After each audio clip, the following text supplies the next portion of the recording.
Assalamualaikum warahmatullahi wabarakatuh. Salam jumpa kembali bersama kami di channel Mimu Jaya. Pada kesempatan ini kita akan membahas soal-soal penilaian tengah semester ganjil tahun 2022-2023 mata pelajaran Akidah Akhlak kelas 6 MI. Romawi 1. Berilah tanda silang pada salah satu huruf A, B, C, atau D di depan jawaban yang paling tepat. Nomor 1. Makna dari kalimat thayyibah adalah kalimat yang titik-titik. A buruk, B baik, C jelek, D biasa. Kalimat thayyibah. Jawaban yang tepat adalah yang baik, berarti yang B. Nomor 2. Manusia adalah salah satu ciptaan Allah yang paling titik-titik. A sempurna, B mulia, C bagus, D indah. Jawaban yang tepat adalah manusia itu ciptaan Allah yang sempurna, yang paling sempurna, berarti yang A. Nomor 3. Kalimat astaghfirullah digunakan untuk meminta titik-titik. A rezeki, B ampunan, C harta, D pahala. Astaghfirullah adalah untuk meminta ampunan, berarti nomor 3 yang B. Nomor 4. Tujuan beristighfar adalah titik-titik. A memuji kekuasaan Allah, B memohon ampun kepada Allah, C mengagumi kemurahan Allah, D mengeluh terhadap Allah. Tujuan beristighfar adalah memohon ampun kepada Allah, berarti yang B. Nomor 5. Tidak mengulangi perbuatan dosa merupakan titik-titik. A tujuan taubat, B manfaat taubat, C hikmah taubat, D syarat taubat.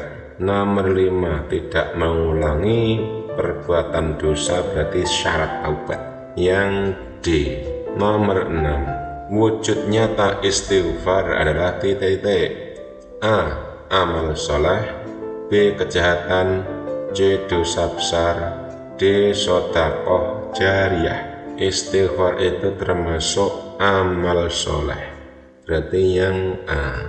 Nomor 7. Perhatikan nama Allah berikut, yaitu Al-Ghaffar. Ini salah satu Asmaul Husna. Arti nama Allah Al-Ghaffar tersebut adalah titik-titik. A Allah yang maha penyayang, B Allah yang maha pemurah, C Allah yang maha pengampun, D Allah yang maha pemaaf.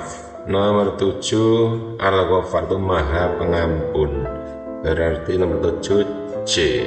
Nomor 8. Allah subhanahu wa ta'ala mempunyai 99 nama-nama baik dan mulia. Kita harus bersikap seperti sifat-sifat mulia tersebut. Sifat-sifat mulia itu dinamakan dengan titik-titik. A asmaul husna, B kalimat thayyibah, C ashabul kahfi, D kalimat indah. Nama-nama yang baik bagi Allah itu disebut dengan asmaul husna. Nomor 8 berarti yang A. Nomor 9. Hadis yang menyarankan untuk menghafal asmaul husna adalah hadis riwayat titik-titik. A Imam Tirmidzi, B Bukhari dan Muslim, C Ibnu Majah, D Abu Dawud. Nomor 9. Hadis yang menganjurkan untuk menghafal asmaul husna itu diriwayatkan oleh Bukhari dan Muslim, berarti yang B. Nomor 10. Allah Maha menerima taubat walaupun hambanya telah memiliki banyak titik-titik. A pahala, B harta, C dosa, D uang. Jawaban yang tepat adalah Allah menerima taubat walaupun hambanya memiliki banyak dosa. Nomor 10 adalah yang C. Nomor 11. Salah satu hikmah mempelajari Asmaul Husna Al-Afu adalah titik-titik. A bersabar dalam menghadapi musibah dan cobaan, B memaafkan orang lain sebelum orang lain meminta maaf, C menyayangi orang lain dan makhluk Allah, D bersikap ramah dan santun kepada orang lain. Nomor 11. Hikmah Asmaul Husna Al-Afu adalah karena Al-Afu maha pemaaf, yang berarti memaafkan orang lain sebelum orang lain meminta maaf. Nomor 11 yang B. Nomor 12, Allah Subhanahu wa Ta'ala memberi maaf kepada hamba-hambanya yang berdosa sebelum hambanya A. Meminta maaf, D. Berbuat kebaikan, C. Berbagi dengan sesama, D. Menyantuni anak yatim. Nomor 12, Allah memberi maaf kepada hambanya yang berdosa sebelum hambanya meminta maaf. Berarti jawaban yang tepat adalah yang A. Nomor 13, perhatikan pernyataan berikut. Nomor 1, tidak tergesa-gesa dalam memutuskan suatu permasalahan. Kedua, tetap berbuat baik kepada orang yang pernah berbuat salah. Ketiga, menjadi pribadi yang lebih kuat. Keempat, memaafkan kesalahan orang lain sebelum orang lain meminta maaf. Hikmah meneladani sifat Maha Pemaaf Allah terdapat pada nomor A 12, B 23, C 13, D 24. Nomor 13 yang betul adalah 2 dan 4. Berarti 2 dan 4 ada di D. Nomor 14, takdir itu bersifat, ulangi, takdir itu terbagi menjadi titik-titik macam A1, B2, C3, D4. Nomor 14, takdir itu dibagi menjadi 2 macam. Berarti yang B. Jelasnya yaitu takdir mubram dan takdir mu'allaq. Nomor 15, sikap yang tidak boleh ditunjukkan ketika sedang mendapatkan musibah adalah titik. A. Tawakal, B. Ikhtiar, C. Semangat, D. Putus asa. Sikap yang tidak boleh ditunjukkan ketika sedang mendapatkan musibah, tidak boleh putus asa. Berarti yang D. 16, percaya kepada qada dan qadar Allah termasuk A. Rukun salat, B. Rukun iman, C. Rukun puasa, D. Rukun wudu. Qada dan qadar adalah rukun iman. Berarti yang B. Nomor 17, di bawah ini adalah sikap kita ketika menerima cobaan dari Allah, kecuali A. Ikhlas, B. Tawakal, C. Sabar, D. Marah. Kecuali, berarti 17 kecuali marah. Yang D. 18, dalam menghadapi qada Allah Subhanahu wa Ta'ala, manusia harus selalu berikhtiar. Arti dari ikhtiar adalah A. Berdoa sekuat tenaga, B. Berusaha sekuat tenaga, C. Pasrah kepada Allah, D. Tunduk kepada Allah.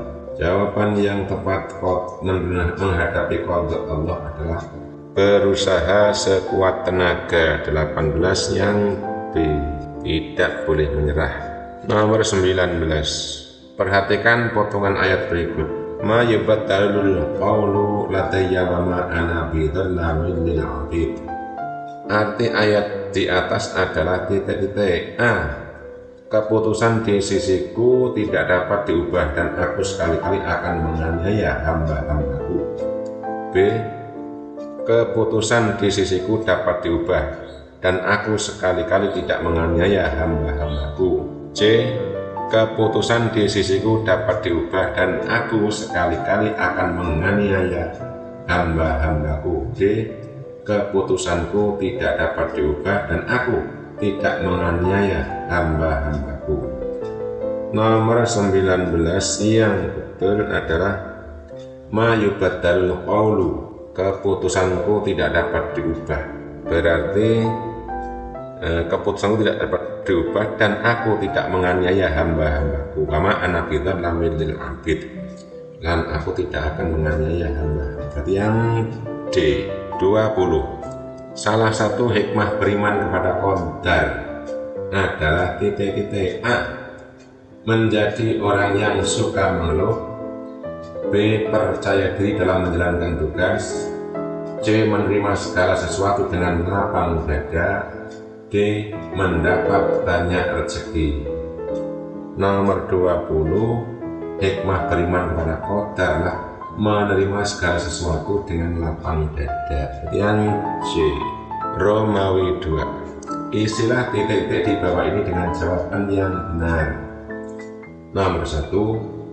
Kalimat yang merupakan suatu permohonan ampun atau permohonan maaf kepada Allah Subhanahu wa Ta'ala atas kesalahan-kesalahan yang telah diperbuat disebut kalimat titik-titik.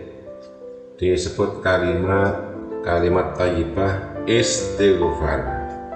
Kalimat istighfar berarti. Jadi istighfar. Nomor 2. Tujuan beristighfar adalah titik-titik.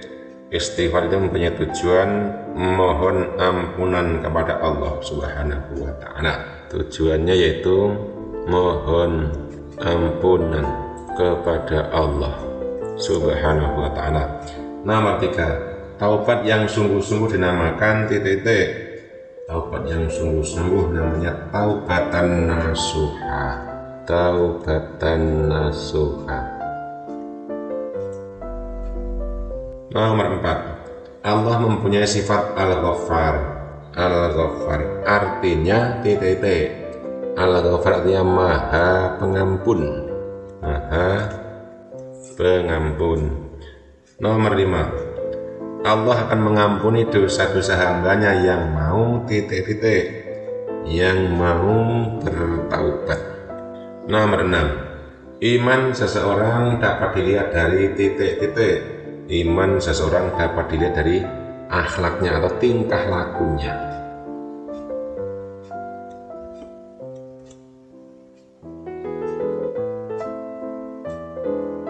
Nomor 7. Setiap orang pernah berbuat salah. Sebaik-baik orang yang berbuat salah adalah orang yang mau titik-titik, yang mau bertaubat. Nomor 8. Takdir yang masih mungkin diubah oleh upaya manusia disebut takdir titik-titik. Disebut takdir mu'alak. Mu'alak itu bergantung. Nomor 9. Setiap makhluk yang bernyawa pasti akan mengalami sesuatu yang disebut ajal. Hal ini merupakan suatu titik-titik. Ajal itu namanya takdir ya. Takdir tapi yang nggak bisa diubah. Namanya takdir mubram. Nomor 10. Ketetapan Allah terhadap makhluknya ditetapkan sejak titik-titik. Ketetapan Allah ini ditetapkan sejak zaman azali. Sejak zaman azali. Sejak zaman azali. Romawi 3. Tulislah lafal kalimat thayyibah istighfar beserta terjemahnya. Istighfar yaitu astaghfirullahaladzim.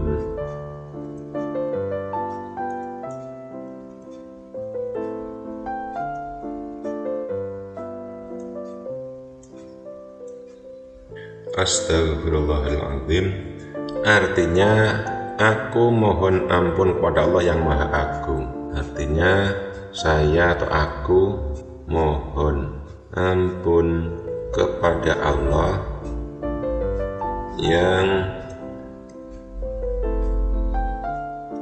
Maha Agung.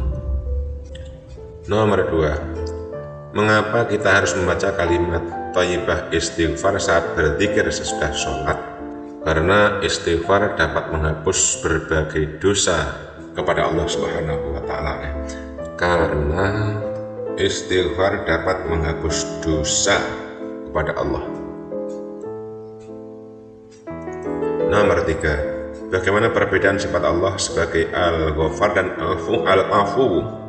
Perbedaannya, Al-Ghaffar artinya memaafkan dosa, namun dosa tersebut masih ada. Dosa tersebut masih ada. Kalau Al-Afu artinya mengampuni dosa yang telah diperbuat itu dihilangkan, dilebur, dihilangkan. atau lebur. Saya ulang, kalau Al-Ghaffar itu artinya memaafkan. Allah Subhanahu wa Ta'ala memaafkan dosa-dosa yang telah diperbuat oleh manusia, namun dosa tersebut masih ada, dimaafkan tapi masih ada. Kalau Al-Afu artinya Allah Subhanahu wa Ta'ala mengampuni dosa-dosa yang telah diperbuat oleh manusia itu, dihilangkan, dihapus, lebur. Nomor 4, bagaimana sikap yang baik dan serius dilakukan saat seseorang tertimpa musibah? Sikap yang baik ya harus ikhlas ya. Sikap yang baik itu harus ikhlas, tawakal, dan sabar. Nomor 5, sebutkan contoh perilaku yang mencerminkan keimanan kepada qada dan qadar. Perilaku ya. Satu banyak ini ya sebenarnya ini.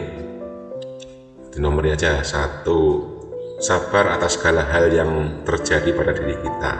Sabar atas segala hal yang terjadi pada diri kita. 2, rajin dalam berusaha.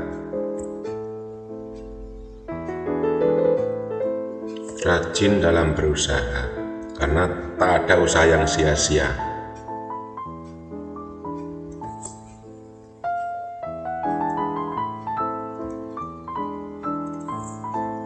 Karena tak ada usaha yang sia-sia menurut Allah, di hadapan Allah. Karena tak ada usaha yang sia-sia di hadapan Allah, dan semua akan mendapat balasannya. Semua akan mendapat balasan.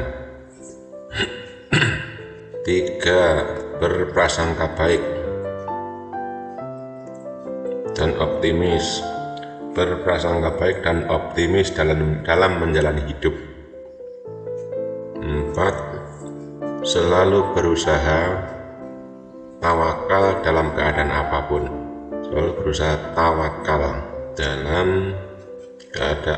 apapun.